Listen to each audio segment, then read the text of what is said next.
Bismillahirrahmanirrahim. Assalamualaikum warahmatullahi wabarakatuh. Selamat pagi anak-anak, salam sejahtera untuk kita semua. Saya harap kalian semua dalam keadaan baik-baik saja.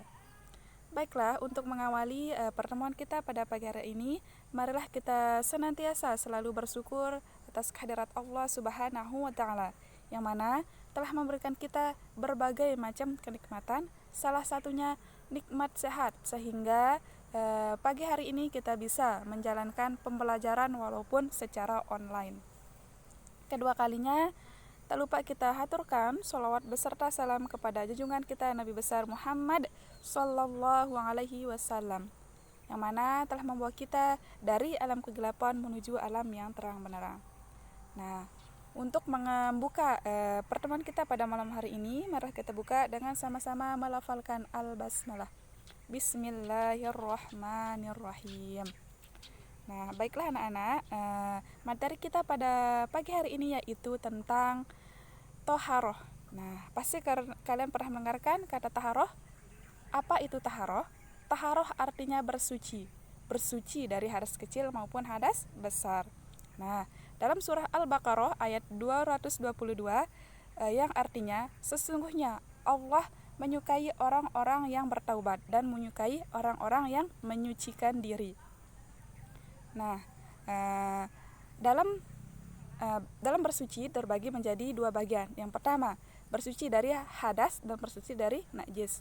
Nah, bersuci dari hadas ini khususnya untuk mandi, berwudu dan tayamum.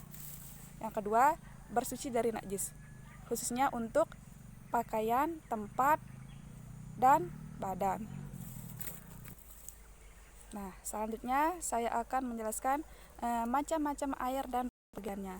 Nah, yang pertama yaitu air yang suci dan mensucikan. Maksudnya di sini air yang suci dan mensucikan ini adalah air yang boleh kita minum dan sah digunakan untuk bersuci atau berwudu, yaitu air hujan, air laut, air salju, air es, air sumur, air embun, dan air dari sumber mata air.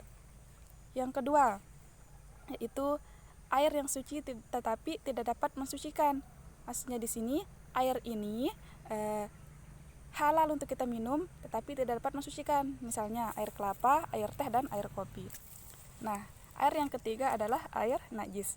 Air najis ini dibagi menjadi dua. Yang pertama, air najis yang sudah tercampur salah satu sifatnya. Misalnya air ini sudah berbau karena najis atau sudah berubah warna, jadi itu tidak diperbolehkan untuk kita bersuci atau berwudu. Yang kedua, air yang tidak tercampur salah satu sifatnya, tetapi tidak sah untuk digunakan bersuci atau air itu kurang dari 2 kulah. Nah, yang terakhir adalah air makruh. Apa itu air makruh? Air makruh itu adalah air yang dipanaskan di bawah teriknya matahari menggunakan bezana. Jadi air itu tidak sah untuk digunakan bersuci. Nah, sekarang saya akan menjelaskan macam-macam najis. Nah, macam-macam najis yang pertama, najis muhafafah, yaitu najis ringan. Najis ini seperti air kencing bayi laki-laki yang belum berumur 2 tahun. Nah, yang kedua, najis mutawasitah. Najis ini tergolong dalam najis yang cukup berat, misalnya kotoran manusia, darah haid, darah nipas, dan bangkai binatang yang haram untuk dimakan. Nah, yang terakhir adalah najis mughalazah. Najis ini yaitu tergolong dalam najis yang sangat berat. Misalnya terkena atau tersentuh dengan babi, air liur anjing, dan bangkai binatang yang haram untuk dimakan. Nah, sekarang saya akan menyebutkan macam-macam benda yang termasuk najis. Yang pertama,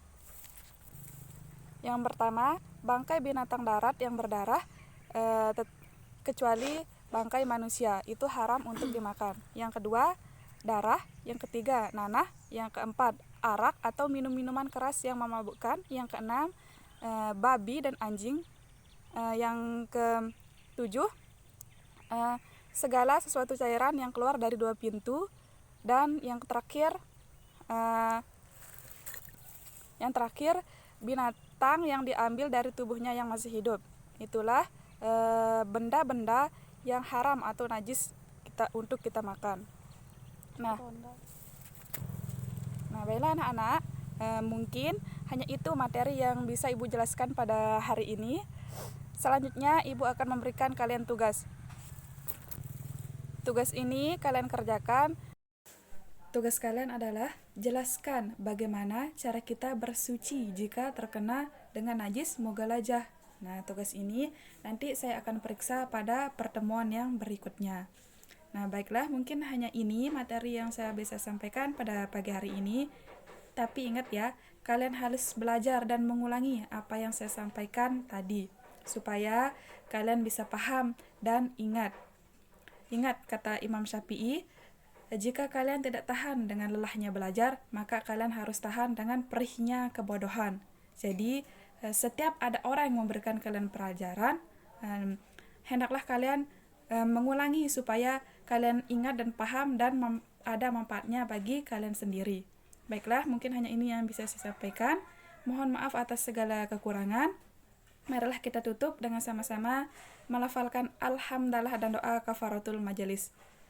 Alhamdulillahirabbil alamin. Subhanakallahumma wa bihamdika asyhadu an la ilaha illa anta astaghfiruka wa atubu ilaika. Sekian dan terima kasih. Wassalamualaikum warahmatullahi wabarakatuh.